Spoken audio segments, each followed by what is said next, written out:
Dans le cadre de votre émission, mesdames et messieurs équistiques, nous nous retrouvons à Ouassa pour parler d'un aspect d'investissement, bien sûr, lié dans le secteur de l'environnement. Précisément, c'est quoi?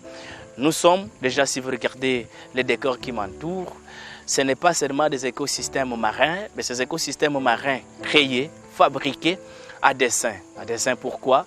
Parce qu'il y a un investissement dans ces eaux. Qu'est-ce qu'il y a dans ces eaux? C'est le poisson.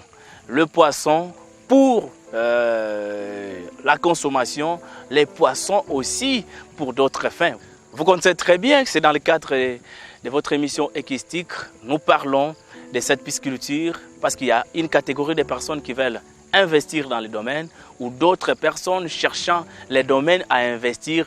Nous vous invitons à se lancer dans ces domaines parce qu'il est très rentable, à faible coût. Vous pouvez facilement récolter dans un bref délai le premier produit de votre service. Et surtout aujourd'hui, la technologie se développe.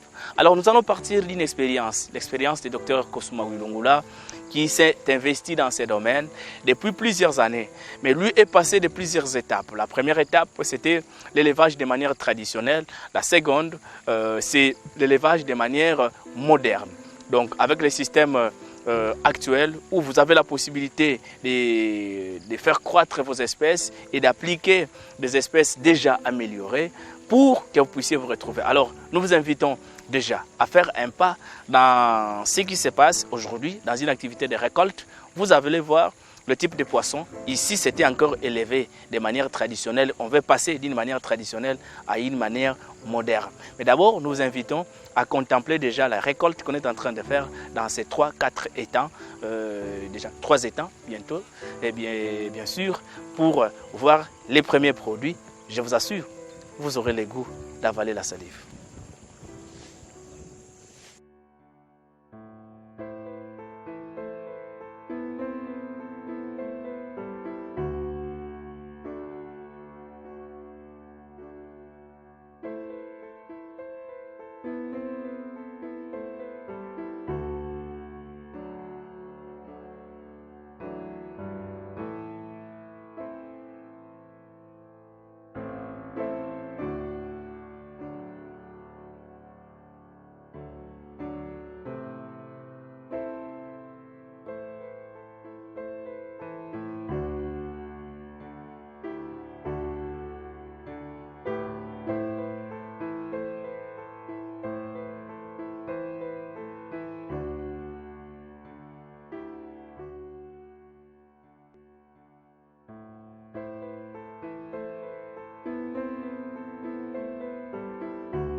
Toza autour ya baetan to sa récolte ya bambisi. Précisément wapi? Toza précisément na Wassa na commune ya Mongafula na ville de Kinshasa. Alors baetan oyo et ça déjà combien de temps pour ça la récolte na? Baetan oyo cycle nango normalement les a 6 mois. Mais tout qui au-delà de 6 mois, tout ça presque une année, une andambo, une année, 8 mois, ainsi de suite. Bambisi oyo tozomona âge nango oyo ya liboso ekota eza ya ba 6 mois et ya une année mosusu mpe eza na moins d'une année. Non, tolonaki yango une seule fois. Normalement il fallait qu'on récolte yango à partir de 6 mois. Mais tu qu'on récolte yango na âge presque ya une année na ndambo. Alors, espèce nini epozaki nango na kati ya baetan? Na baetan oyo toza na ba clarias tamas qu'on appelle ngolo. Toza pe na ba tilapia neurotica, des espèces toza na ngwana. Parce que mélange nango ezaka na problème te par rapport à une espèce à l'autre. Mélange nango eza na compétitif parce que moko azali carnivore. Prédateur à monique, c'est-à-dire quoi, clarias ngolo ali ya tilapia. Mais n'empêche pas que toona kabango de parce que bana ya tilapia wana ba ko servir pe aliment supplémentaire pour na bangolo. Voilà. Alors constat pour ça les animaux, satisfaction, déception ou constat ni osali na récolte tango mona bambiso nyonso pour récolter déjà na baetan? Non, constat ezali ba circonstances ya musala, ce sont des résultats autozomandé yango wana, mais ça n'a pas donné tel que moi j'attendais. J'attendais à ce qu'il y ait un résultat beaucoup plus favorable, mais je ne sais pas encore ce qu'il y a eu, perte ambitieux, qu'est-ce qui est arrivé, mais on a toujours récolté. On a évité ce qui est combien, parce qu'il y a 4 étangs, toujours récolté 3 étangs. Bon, le résultat est différent par rapport d'un étang à un autre. Alors, dans le milieu, vous avez des difficultés dans ces années? Difficulté makasi na biso ezali ba prédateurs baza mingi. Difficulté makasi pe ezali bambisi il y a des gens manque parfois il y a manque à surveillance ya malamu. Parce que il y a des gens qui nous croyons que bazo batela parfois bato wana kaka bango nde bato baro sala oyo qui n'est pas approprié par rapport aux idéaux et à projet tout ça nango. Voilà. Alors, bateau badingi va se lancer dans le marché. Conseil numéro ça. Bon, c'est une bonne affaire, hein? Une bonne affaire au Senga Koutia rigueur, une bonne affaire au Senga Koutia bateau bazana conscience et malamu parce que on peut pas être au four et au moulin. Biso toujours à planter, toujours à Koutia biloko, toujours à Koutia ambisi. Mais toujours la responsabilité dans notre moussous qui soit capable de rendre le service. Mais autant d'hectares que parfois aux hommes qui ont confiance aux gens, mais les mêmes gens, tant qu'on a récolté, bazola qui savent dans le moussous ou ce que tu n'as pas entendu pour ça. Alors bateau va commencer à faire, je pense bien que les gens qui sont à côté à rigueur, les gens qui sont à côté à recrutement, bateau à malamu, bateau va répondre à des itinéraires au programme de l'Église.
En fait, en descendant à Wassa, mon constat est que Wassa n'a pas connu le niveau d'élevage moderne de poissons dans ces piscicultures. Ce sont des anciens étangs avec le type de poissons qui étaient les alevins du fleuve.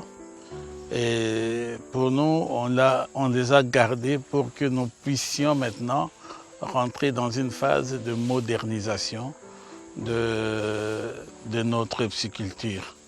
Et maintenant, nous pourrons avoir recours à des semences améliorées, ça signifie à des alevins améliorés qui donnent de grandes productions et qui peuvent être nourris dans l'espace d'un temps bien connu.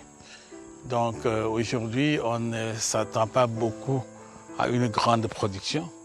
On a vu déjà quelques très bons poissons qui sont là, mais le souci, c'est de pouvoir vider pour essayer d'arranger les étangs et le préparer pour une prochaine saison, si je peux le dire comme ça, pour une prochaine phase qui va être une phase avec des alevins pratiquement qui sont des alevins d'importation malheureusement, mais des alevins qui vont nous permettre d'avoir une bonne récolte parce que ça doit être des poissons de monosexe et qui pourront bien grandir dans des conditions où ils vont être suffisamment bien nourris.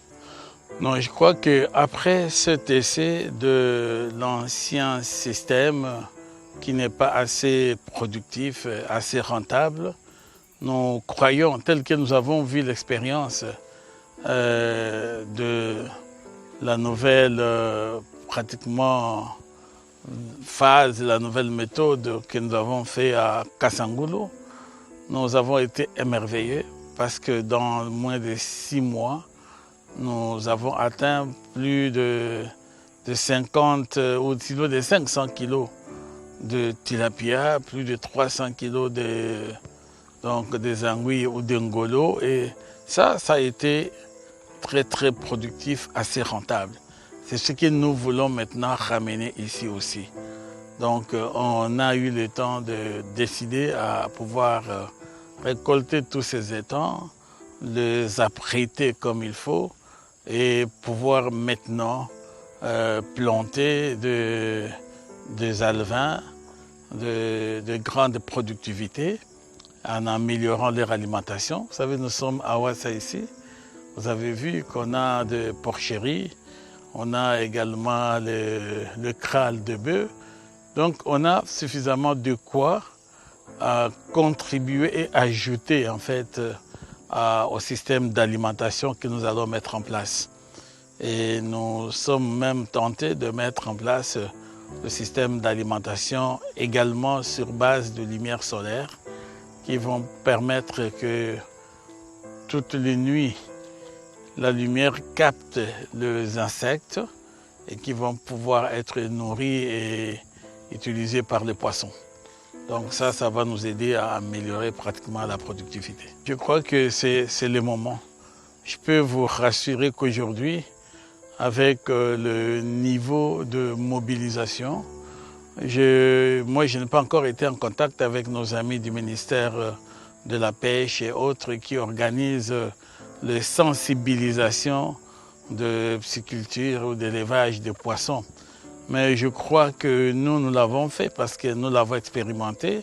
Nous sommes allés visiter ça en dehors, et même en dehors de Kinshasa, pour voir comment les autres s'y prennent. Et nous avons compris. Aujourd'hui, effectivement, nous sommes en train de mettre en place une main-d'œuvre assez formée et nous courons vers ça. C'est notre détermination d'avoir dans tous les 3-4 sites, parce que nous voulons mettre effectivement 3-4 sites, on met presque une vingtaine d'étangs qui pourraient, dans les prochains jours, avoir un cycle normal de récolte tous les 6 mois. Et cela nous permettra d'avoir des poissons. Nous avons vu à Kassangoulou qu'on pouvait arriver à des tilapias et même des poissons de 2, 3, 4 kilos. Ça, quiconque veut bien faire les affaires, vous pouvez bien le faire. Ça ne vous demande qu'un temps de surveillance, un personnel un tout petit peu qualifié ou semi-qualifié, mais disponible pour la surveillance. Et avec ça, je vous dis que c'est un très grand business. Vous savez combien coûte déjà 1 kilo de poisson? Et quand vous calculez le prix d'un kilo de poisson dans les alimentations, au nombre de ce que nous arrivons à récolter, vous pouvez avoir dans un étang presque même 1-2 tonnes de poissons. Ça fait pratiquement une production qui avoisine l'industriel, quoique nous ne sommes pas encore d'industriels. D'une manière générale, on peut dire nous sommes encore presque artisanal, bon, un tout petit peu amélioré pour ne pas l'appeler artisanal, mais nous courons vers là. C'est parce qu'on n'a pas le matériel nécessaire, on n'a pas les outils nécessaires. Parce qu'ici, pour prendre le poisson, les nouveaux alevins comme nous les avons, un étang comme celui-ci, je peux mettre même 5-6 000 alevins. Mais 5-6 000 alevins, moi j'ai l'avantage, j'ai beaucoup d'eau, comme vous le voyez là-bas, et je devrais avoir de ampères assez bien. Ça signifie le type de filet là, très bien monté et qui bénéficie d'un courant d'eau qui traverse l'étang et ça pouvait bien améliorer la productivité. Ça signifie que c'est ça la qualité qu'il faut faire. Comme nos amis qui élèvent directement dans des fleuves ou directement dans des lacs, ils ont le même type ambiant du lac, cet écosystème, mais ils bénéficient également d'une alimentation additionnelle parce qu'ils sont dans des ampères de type de filet appropriés et les aliments ne sont pas pour les poissons extérieurs, mais les aliments restent pour les poissons qui sont dans les filets. Si on y a mis 6 000, je vous dis qu'on a l'espérance de pouvoir récolter 6 000. Parce que ce sont des poissons sélectionnés dont on n'a pas besoin que ça se multiplie. Donc ils ne sont pas mixés pour une reproduction. On a effectivement quelque part, ça c'est le secret de tout éleveur de poissons, nous avons là où les poissons peuvent se reproduire. Et là où nous tirons effectivement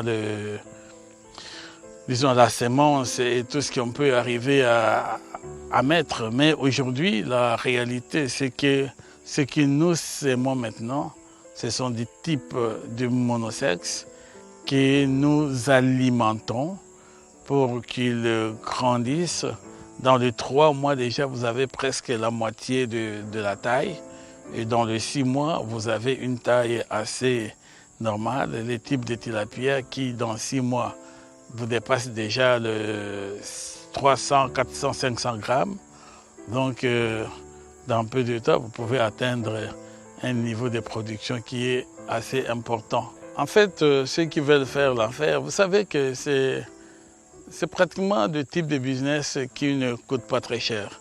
Les gens croient que c'est un peu plus assez cher, non.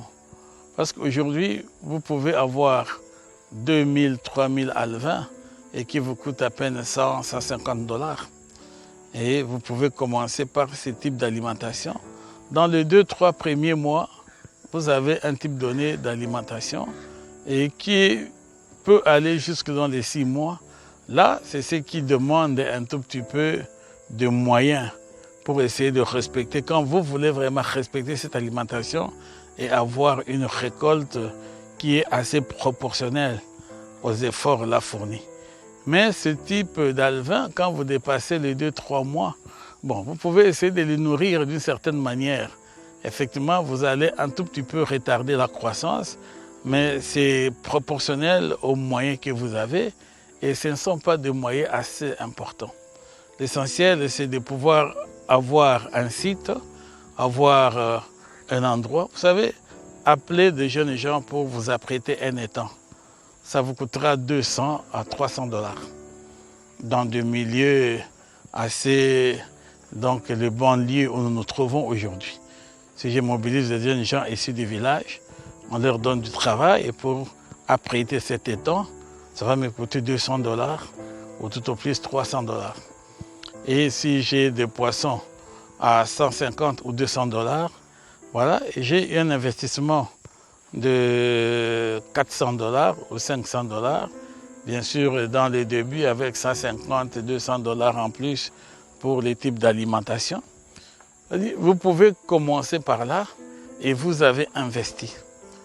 Et même d'autres, c'est moins que ça. Parce qu'il ne faut pas avoir des étangs un peu plus grands que... Vous voyez, là, nous avons un type donné des étangs qui sont assez dimensionnés par rapport au modèle aujourd'hui qui est conseillé. Parce que le cage moderne dans le filet de ampères, généralement, on les fait dans les 6 mètres sur 6 mètres. Ça signifie déjà un étang comme ça qui a plus de 20 mètres 20 mètres de longueur, presque 16 à 17 mètres de largeur. Ce sont des étangs très grands. Ici, on peut mettre même 2-3 filets. Mais si quelqu'un veut commencer, il peut commencer par un modèle de filet de cage avec pratiquement 6 mètres et vous pouvez déjà commencer. Mais l'essentiel qu'il faut maîtriser, c'est la canalisation des eaux pour qu'il y ait une oxygénation assez correcte et qui va permettre aux poissons de bien grossir avec une bonne alimentation. Donc je voudrais demander à tous les compatriotes, à tous ceux qui veulent, même à d'autres, que c'est important, c'est très nécessaire. Il faut éviter l'oisiveté, la paresse. Il faut éviter d'attendre tout de l'État, que l'État donne. Et aujourd'hui, surtout la jeunesse qui termine leurs études. Vous savez, notre pays, nous avons été déformés avec ces types d'enseignement colonial qui n'a formé que des demandeurs d'emploi. Non, je crois que l'encouragement à l'entrepreneuriat, c'est quelque chose de beaucoup plus positif. Nous n'avons pas pu bénéficier de ces opportunités. Je suis un enseignant et j'encourage, moi, à mes étudiants autres, de recourir à ça. C'est l'entrepreneuriat. Vous êtes un ingénieur agronome. C'est surprenant de trouver quelqu'un qui a fait l'agronomie et qui vous dit ça fait 5 ans, 10 ans, je n'ai pas d'emploi. Tu es médecin vétérinaire, ça fait autant d'années, je n'ai pas d'emploi. Mais vous voulez quel type d'emploi qu'on vous donne pour aller vous asseoir dans un bureau de la fonction publique et faire ça comme travail? Non. Je crois qu'essayons de développer. On peut se mettre ensemble. On peut avoir un petit capital. Vous pouvez trouver auprès de quelqu'un, même venir solliciter un petit espace de location. On peut bien vous le donner. Ou vous vous associez, vous commencez quelque part. Nous essayons d'ouvrir pour donner des opportunités à des jeunes gens. Vous avez vu ici, nous avons plus d'une dizaine de personnes qui travaillent ici. Quand vous allez à Kassangoulou, vous en avez vu aussi. Quand vous allez à Mbakana, vous en avez vu aussi. Ça signifie que dans tout ce qu'on fait, vous avez une vingtaine de personnes déjà qui sont employées, qui sont payées par rapport à ce qu'on est en train de faire.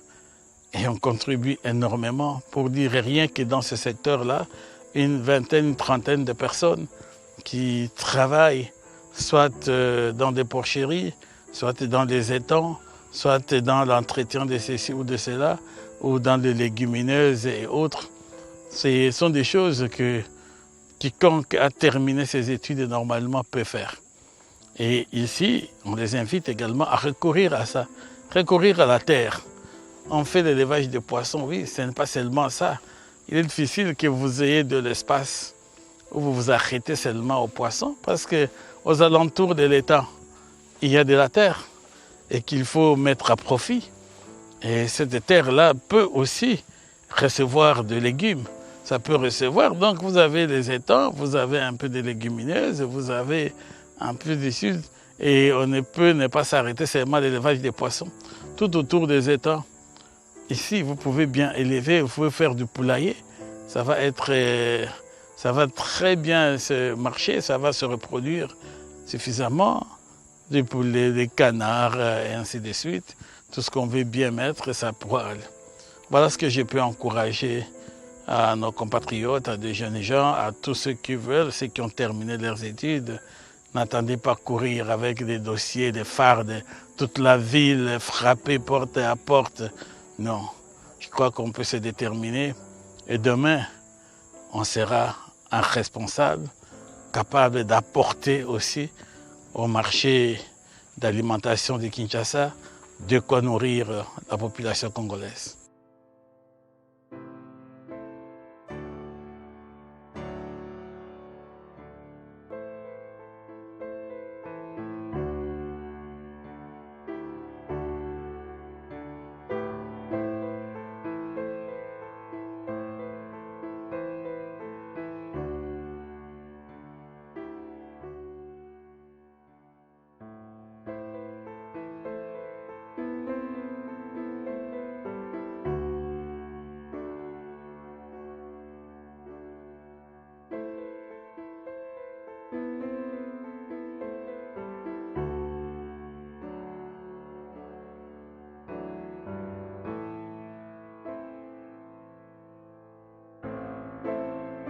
À chaque fois que nous disons que la République démocratique du Congo est potentiellement riche, je ne sais pas, les gens pensent peut-être seulement aux minéraux, mais sachez que ce ne sont pas des minéraux qui sont importants dans la richesse de la République démocratique du Congo, mais aussi ces écosystèmes, entre autres les milieux où nous pouvons faire la reproduction des poissons. Aujourd'hui, la République démocratique du Congo s'est lancée dans une vision d'importer les poissons de la Namibie vers la République démocratique du Congo. Pour nous, que nous trouvons inadmissible. Pourquoi? Parce que déjà, avec tout ce que nous possédons comme des richesses, et nous avons la possibilité de multiplier des poissons. Nous n'avons pas seulement la possibilité de multiplier des poissons, d'élever, de multiplier, de commercialiser et de consommer. Alors, ceci se passe ici à Kinshasa. Vous-même, vous voyez le type de poisson. Ce n'est pas à moi de vous démontrer ce qu'il y a ici. Mais vos yeux voient très bien que nous avons la possibilité de nous nourrir nous-mêmes sans que nous puissions faire recours à d'autres pays. Je ne parle même pas des bateaux de pêche qui doivent faire la pêche dans le fleuve Congo, dans les lacs Tanganyika, dans les lacs Kivu, ainsi de suite. Mais je parle seulement d'une simple technique que chacun peut appliquer dans une portion de terre et avoir ses récoltes. Vous venez de suivre l'intervention des coordonnateurs de ces espaces et vous avez suivi également l'intervention ou les conseils du docteur Kosuma Wilungu, la propriétaire de ces étangs. Et si vous avez beaucoup plus aimé, votre émission Équistique continuera toujours à travailler dans une vision de contribuer, à donner, à vous inspirer. Parce que tout ce que nous voulons, c'est quoi? Que vous puissiez vous inspirer de ce que nous faisons et de ce que les uns ou les autres font pour que vous puissiez changer ces pays. C'est possible de donner l'image d'un autre Congo. Parce que ce Congo que nous avons, c'est le seul pays que nous possédons. Si nous ne changeons rien, rien ne pourra aussi changer. Donc, investissez dans ces domaines. Arrêtez de distribuer les sommes d'argent dans des choses qui ne produisent absolument rien. Mais investissez dans ces domaines de la pisciculture que vous venez de suivre le conseil. Si vous voulez encore en savoir plus, continuez à nous contacter. Nous allons vous mettre en contact avec des personnes appropriées pour vous prodiguer des conseils. Quant à moi, je vous dis un grand merci. Et surtout, je dis un grand merci à Gino Selemani, qui est en train de patauger dans la boue pour vous prendre des images. Je dis aussi un grand merci à Rodrigue Ebonda et pourquoi pas à Cédric Lissumbu et à Joe Bassay depuis la régie finale. Depuis Ouassa, votre émission Équistique vous amène dans une autre dimension. Prochainement, nous reviendrons dans une autre forme ou dans un autre format. Si vous avez aimé, dites merci à la radio-télévision Environnement et Conservation de la Nature. Au revoir.